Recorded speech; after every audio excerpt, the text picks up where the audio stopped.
नमस्कार। हेमराज भारती चैनल पर आप सभी का स्वागत है। प्रिय बंधुओं, यदि आपने हमारे चैनल का सब्सक्राइब नहीं किया हो तो प्लीज़ हमारे चैनल को सब्सक्राइब करें। बेल आइकन यानी घंटी, 3 घंटी में से सबसे पहले आल वाली घंटी को अवश्य दबाएं, जिससे कि वीडियोस की नोटिफिकेशन आपको सबसे पहले मिलती रहे। और यदि कोई सुझाव हो तो हमें कमेंट में अवश्य दें। यदि कोई वीडियो पसंद आए तो लाइक अवश्य करें। धन्यवाद। या तो परमेश्वर से मिलती है, अगर किसी का वरद हस्त मिलता है तो पूज्य स्वामी जी महाराज का मिलता है। सभा में उपस्थित सभी विद्युत मंडल, हमारे मंच पर हमारे साथ विराजमान सम्माननीय अमीचंद जी संगीत के आचार्य हैं। अभी बहुत सुंदर गीत, वैसे मैं भी गीत गाता लेकिन वो देवी की आवाज यहाँ पर चढ़ चुकी है उस सुरों में, गाने की हिम्मत नहीं होती। माताओं बहनों, आज बहुत अच्छा लग रहा है। ऐसे पिछली बार भी मेरे मन में यही आता था। हम सिरसागंज से करीब 70 और 80 के बीच में लोगों की संख्या में यहाँ पर उपस्थित हुए हैं। हम और देवप्राण जी, संजीव जी और डॉक्टर नीरज जी आदि पूरे समाज के लोगों में प्रचार प्रसार करके, क्योंकि हम लोग तो यज्ञ का प्रचार करते हैं, लेकिन जब इस तीर्थ स्थल पर आकर के यज्ञ की इस विधा को जब दिखाते हैं तो ये लगता है कि हाँ, आर्यों का भी तीर्थ अभी जीवित है समाज के अंदर, राष्ट्र के अंदर। नहीं तो एक किंवदंती आज समाज के जो आर्य समाज और वेद के विरोधी लोग हैं, उनके मुंह से एक ही बात सुनने में आती है कि आर्य समाज में कौन आता है। आर्य समाज की संख्या घटती जा रही है। ऐसे नेगेटिव शब्द दुनिया में हर आर्य समाज के आसपास के लोगों में छाए हुए हैं, और शायद यही प्रभाव हुआ कि पुराने जितने आर्य समाज के परिवार थे, आज उनकी भी संख्या घटते घटते कम होती जा रही है। कवि ऋषि दयानंद और उनके पुरोधाओं ने आर्य समाज और वैदिक पताका को फहराने में जितना परिश्रम और श्रम किया था, आज हम सब लोग उन परिवारों से धूमिल व्यवस्थाओं को पाते हैं। आज अंडवंड पाखंड के नाम पर लाखों संख्या में लोग भीड़ को इकट्ठा कर सकते हैं, लेकिन स्वामी जी महाराज के इस पवित्र स्थल पर यज्ञ के इस अवसर पर लोग कितनी संख्या में अपनी आहुति डालने के लिए आते हैं।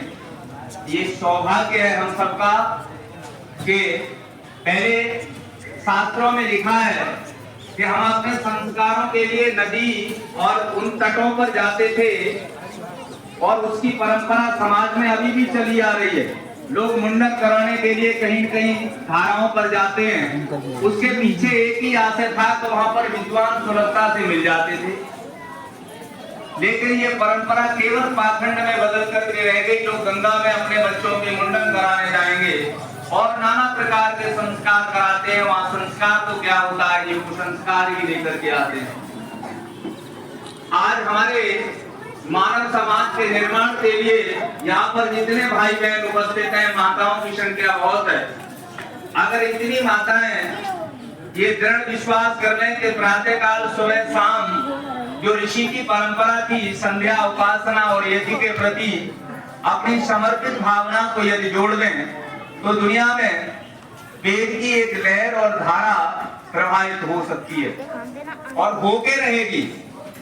वेद में स्वामी जी महाराज ने कभी एक मंत्र का अर्थ किया था, स्वस्ति पंथा अनुचरेन सूर्या चंद्रमशाव्यो पुनर्दत्ता जानता संग में वही। अर्थात कल्याणकारी पथ एक ही होता है, लेकिन प्रकृति और परमेश्वर अर्थात परमेश्वर जो बिगड़े हुए रास्ते पर चलने वाले लोग होते हैं, अपनी जब गति और अपनी ताकत जब पूरी खर्च कर लेते हैं तो एक दिन उन्हें उसी रास्ते पर मुड़ना पड़ता है और आना पड़ता है। इसलिए वो लोग पीछे रह जाएंगे जो इस स्वस्थ पथ का अनुगमन नहीं करेंगे। इसलिए हम सब का जो सौभाग्य जागृत हुआ है, महर्षि स्वामी दयानंद जी महाराज से पूछा गया कि आप जैसे लोग यदि इस तरह का वेद का प्रचार कर रहे हैं और यदि आप सारे संसार को आर्य बना पाएंगे तो स्वामी जी महाराज कहते हैं कि ये ठेका परमेश्वर का तो हो सकता है, लेकिन हमारा ठेका नहीं है।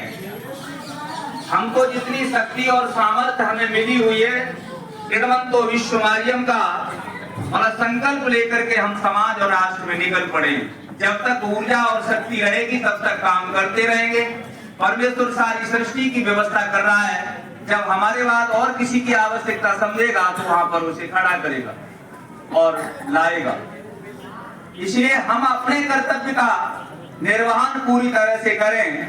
हम अपने घर परिवार की व्यवस्थाओं को देखें, आस पड़ोस में देखें कि हम जितना जानते हैं या जितना मतलब स्वच्छ वातावरण धर्म के नाम पर या क्रिया प्रतिक्रियाओं के रूप में, व्यवहार के रूप में होना चाहिए, वहां पर कितनी गड़बड़ियां हैं। अगर थोड़ा थोड़ा सा सुधार करना शुरू कर दें तो ये समाज स्वर्ग तुल्य हो जाएगा। दुनिया में राम राज्य की लोग कल्पना तो करते हैं, लेकिन राम के उस वैदिक मर्यादा के आदर्शों का लोग पालन नहीं करते। हमारे सरसागंज के उन धनी और विद्य लोगों का मैं हृदय से साधुवाद करता हूँ। आज हमारे मास्टर ओम शरण जी आर्य दुनिया में नहीं है, लेकिन ये पूरा परिवार पूरी तरह से वेद के प्रचार में संलग्न रहता है। हमारे पंडित सीताराम गुप्ता जी, इन्होंने अपने जन्मदिन पर कवि स्वामी जी का कार्यक्रम कराया था और ये हमसे बहुत दिन से कह रहे थे स्वामी जी महाराज के स्वामी जी कब आएंगे, क्योंकि इन्होंने गौशाला के लिए अपनी कुछ घोषणा की हुई थी। इन्होंने कहा, मैंने कहा तो थोड़ा देर रुक जाइए, आपको आज इनको बहुत आवश्यक कार्य था, लेकिन इन्होंने निवेदन को स्वीकार किया। मैं चाहता हूँ दोनों लोग अवसर पर आकर के ये जो गौशाला के लिए उन्होंने कुछ धनराशि उस समय, वैसे तो ये घोषणा उस समय कर दी गई थी, लेकिन फिर भी देने के लिए समय रखा था। कितनी 51,000 की एक अमुक राशि ये परिवार कर रहा है। बहुत हमारे यहाँ साधुवाद धार्मिक प्रवृत्ति के व्यक्तित्व हैं। जब भी कोई कार्यक्रम किसी प्रकार का होता है, हमारे यहाँ संजीव जी उपस्थित हैं, महेश गोल्ड, गंगा देवी गोल्ड वाले आदि सब लोग उपस्थित हैं। यहाँ पर हमारे यहाँ यज्ञ की अगर कोई परंपरा की जाए, अगर यज्ञ के हमारे यहाँ 11 कुंडी जो यज्ञ हैं उनमें यजमान कहीं पर ढूंढने पड़ते हैं, लेकिन हमारे सिरसागंज के अंदर केवल एक बार कह दो तो कम से कम हम व्यवस्था, आर्य समाज के लोग व्यवस्था करने में पीछे हट जाते हैं। इतने लोग यजमान अपने आप स्वतः तैयार हो जाते हैं। तो आप सब लोगों का ये परम सौभाग्य है कि हम ऐसे तीर्थ स्थल पर आकर के जहाँ यज्ञ और वेद की ऋचाओं का गायन हमेशा चलता रहता है। मैंने तो अपने हमारे पास 2 बेटे हैं और हम यहाँ दोनों लोग आए हुए हैं। एक बेटा हमारा स्वामी जी महाराज के चरणों में मैंने समर्पित कर दिया है। वैसे ये विचारधारा लोगों की खामी में बदल गई कि जो उपदेशक रहे उन्होंने अपने बेटों और बच्चों को, परिवार में लोगों को उपदेशक नहीं बनने दिया, लेकिन मेरा तो अपना मन था कि हमारे दोनों बेटे वेद के प्रचार आदि में लग जाएं। लेकिन क्योंकि शेयर हमारी धर्मपत्नी का भी होता है, उन्होंने कहा कि नहीं एक ही दे पाएंगे। एक मैंने यहाँ पर स्वामी जी महाराज के आश्रम में समर्पित कर दिया है।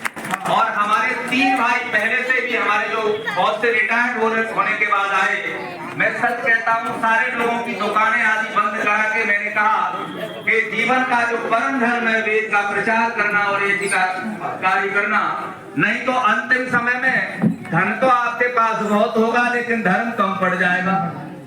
अच्छा बताओ, जीवित अवस्था में धन की आवश्यकता पड़ेगी, लेकिन दुनिया छोड़ करके जाओगे तो फिर किसकी आवश्यकता पड़ेगी?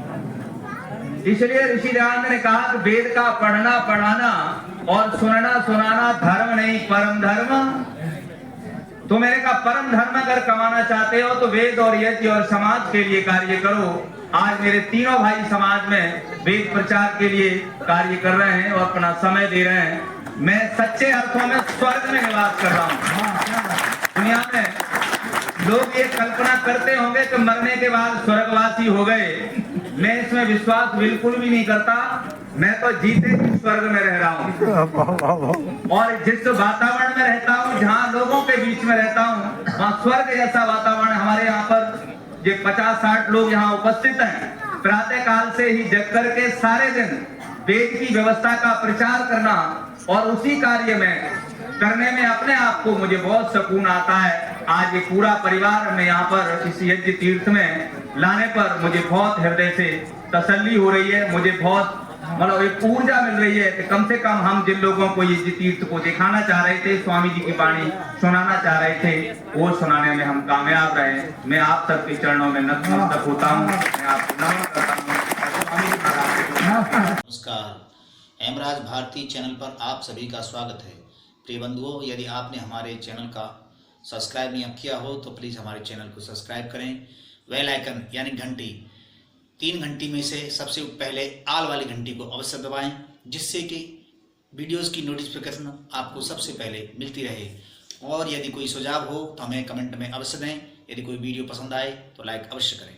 धन्यवाद। अरे अवसर आया है, अति धन्यवाद है ईश्वर का ये सुंदर अवसर आया है। जन्म दिवस इस बालक का जो उत्सव आज मनाया है। जन्म दिवस इस बालक का जो उत्सव आज मनाया है।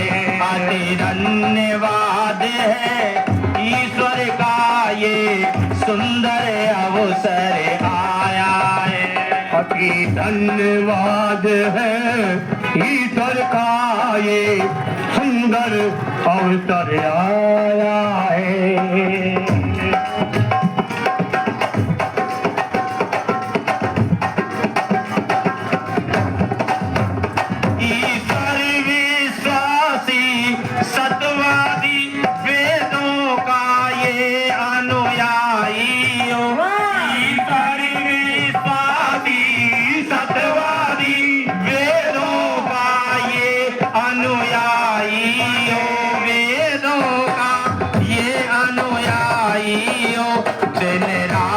फले फूले जग में हो सुंदर के काया है।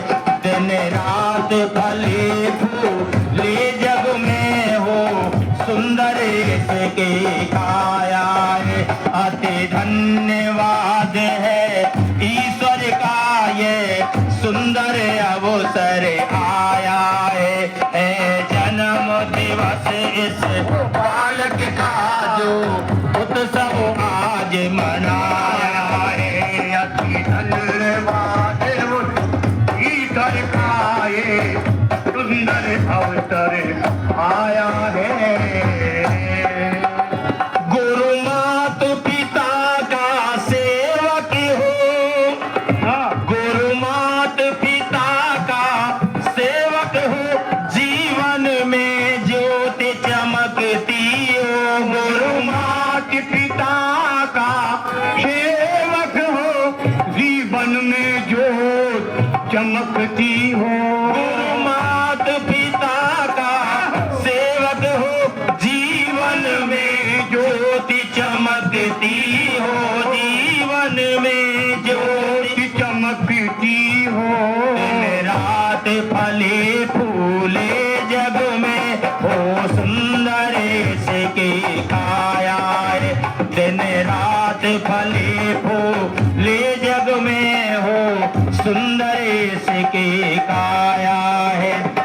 जन्म दिवस इस बालक का जो उत्सव आज मनाया है।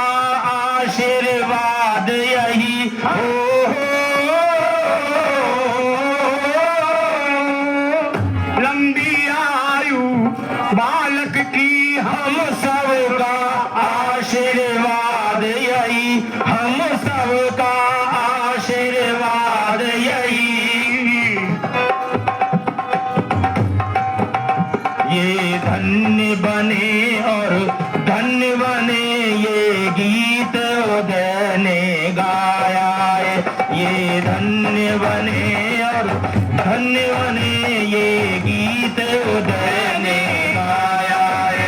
अति धन्यवाद है ईश्वर का ये सुंदर अवसर आया है। जन्म दिवस इस बालक का जो उत्सव आज मनाया है।